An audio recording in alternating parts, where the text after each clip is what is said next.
Can you make good espresso with a tiny little portable espresso maker like the ones I have here? And if you can, then which one of these three is the best one? That's what we're going to find out today.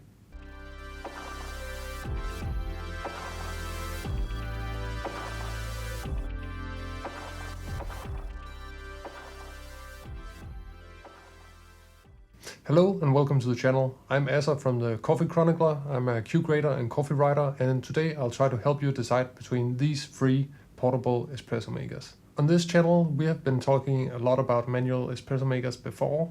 Previously I did a comparison between the BREW and the Cafe Robot, and while they're technically portable, it's not really something you put in your man purse before you go to the beach. Of course, you can throw them in the car, or maybe if you have a really big suitcase, but for daily espresso on the go, they are not really ideal. So the question is, what about these small guys here? Do they actually work? So the models I have in front of me are the Wakago Nanopresso, the Espresso SP200, and the Caflano Compresso. They all claim to make authentic espresso with a crazy amount of bars, so today we'll see whether that's true. I should say that the two first ones I got pretty recently. Actually, both of the companies reached out to me to hear if I wanted to test them out, whereas I had the Caflano Compresso for a few years now. So I know the Caflano pretty well, and in my testing I've been focusing more on the two new contenders. So let's talk a little bit about them and brew some espresso. The first one we're going to look at is the Wakago Nanopresso. The Wakago is a nice, compact little product. The design language and branding is just really well done. The instructions are also pretty clear. I think Wakago mostly makes travel coffee gear. They have a few other portable espresso things, but this one seems to be the flagship version. According to the website, the other model, the Mini Presso, is brewing at 8 bars, whereas this one here is at 18. The way it works is that you fill the coffee into this little basket here with the scoop. It's really a nano basket, so you can just barely fit 8 grams in there. Then you place it on the brew chamber, and then the portafilter just screws on. Then you have a separate water tank that you fill up, and then that screws on to the other side of the body. There's also a plastic cup that comes with the Nanopresso. It clicks on top of the water container, but since I'm not traveling, I might as well brew into a real espresso cup. So to operate it, just press the pump here again and again, and then it slowly builds up the pressure. And then after a few pumps, the espresso will start to drip out. I'm gonna try to go for a 1:2 ratio, so this shot is just gonna be pretty tiny. The crema is actually really impressive with this little fella here. How's the taste? Well, it's okay. It's kind of mild and round, but it lacks the strength of real espresso. The shot also tasted a little bit cold, which indicates that preheating might be needed to get the best results. My shot here is almost a perfect 1:2 ratio, but the TDS is only about 6.65. This indicates a very under-extracted shot at only 13.7% extraction yield. Of course, this is just a quick and rough test, but it does show the limitations of a pressurized basket. Pressurized baskets are kind of special. You have to use coarser grounds, and of course that makes it more difficult to get a real espresso extraction. According to Wakago, it's actually possible to go non-pressurized by taking out a little thingy inside the spring of the portafilter. I did try a few shots that way, but quickly gave up. Of course you have to grind a lot finer this way, but that also makes it more difficult to press the pump. And since the pump is located on the side of the brewer, it's pretty awkward to hold while pressing. So I think pressurized is the way to go with the Wakago Nanopresso. What do I think about the shots? Well, the crema looks quite good. I was kind of impressed with that, but the shots don't really have that espresso kick to them. And then when you brew a tiny little shot with 8 grams of coffee and you only have around 14% extraction, you don't get a lot of caffeine or coffee out of it. Okay, next up we have the Espresso SP200. This espresso maker is similar to the Wakago in many ways, but there are a few key differences.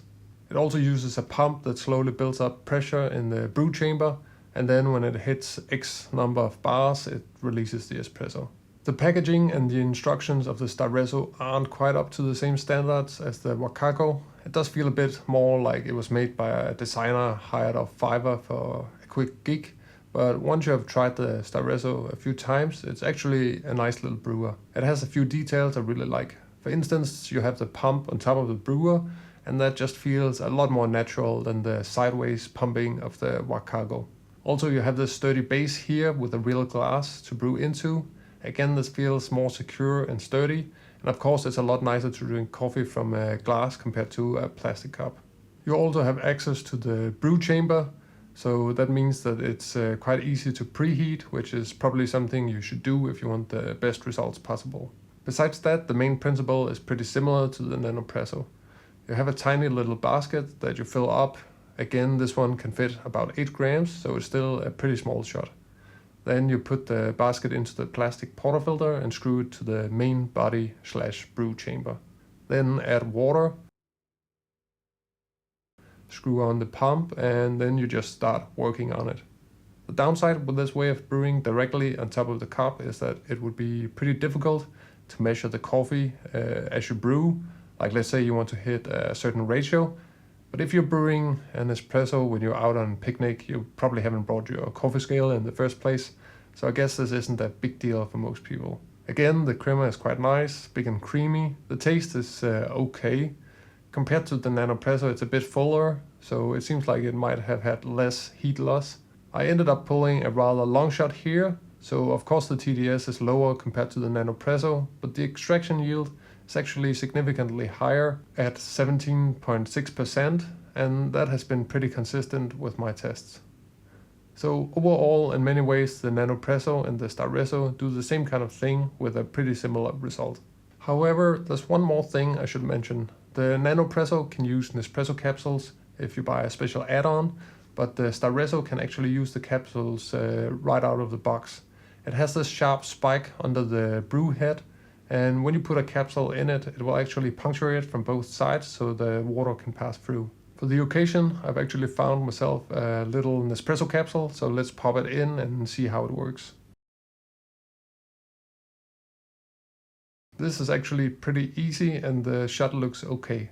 It tastes like Nespresso, so it's not going to win any specialty coffee awards, but it's still a pretty nice and clean cup compared to what other options you have out there. So let's say you have capsules from one of the better roasters, then you'd have a convenient way to get pretty good coffee on the road. The last portable espresso maker we're going to talk about today is the Caflano Compresso. I've had the Caflano for a few years, so to me it seems pretty straightforward and easy to use, but I do remember when I got it first, it was a little bit more confusing. I think that's the case with all these manual espresso makers, even the Flair and the Robot. They seem really weird at first because the portafilters and baskets aren't what you're used to. But then after you've used them a few times, it feels a lot more natural. The main difference between the Compresso and the two other espresso makers is that this one doesn't rely on a pressurized basket. Instead, you actually have this naked basket, so it's going to be a lot more challenging to use, but the upside is that it has the potential to be a lot better.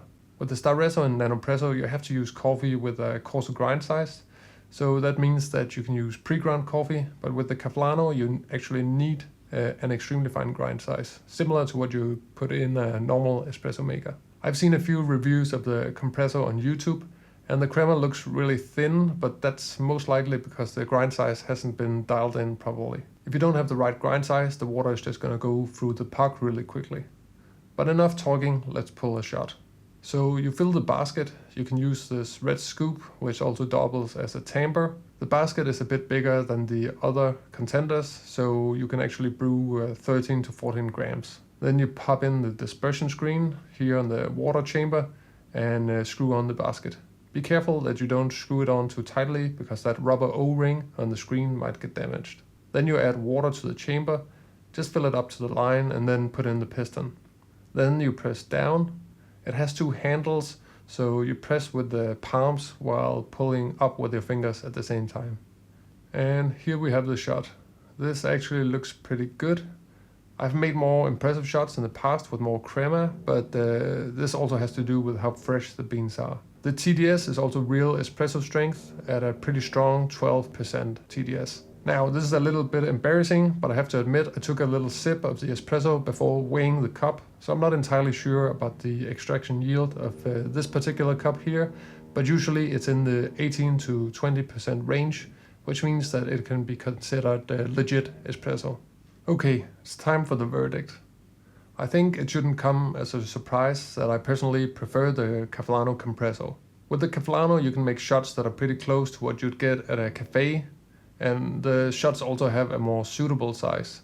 A 14-gram shot is still pretty small nowadays, but it's still a lot better than an 8-gram shot with a low extraction yield. There's also the whole workflow thing. Dealing with these tiny baskets on the Nanopresso and Staresso is just kind of annoying. Overall, the Caffellano is smaller and lighter than the two competitors, and the shots are also bigger and better. So for me it's easy. But of course, just because I like the Caffellano, it doesn't mean that it's the best portable espresso maker for everyone. If you don't have a decent grinder that can grind really fine for espresso, and you want to use pre-ground coffee, then one of these two here would work a lot better. And I have to say the whole capsule thing with the Staresso works pretty well. I could imagine going on a trip and then popping a few capsules from a specialty roaster in the bag.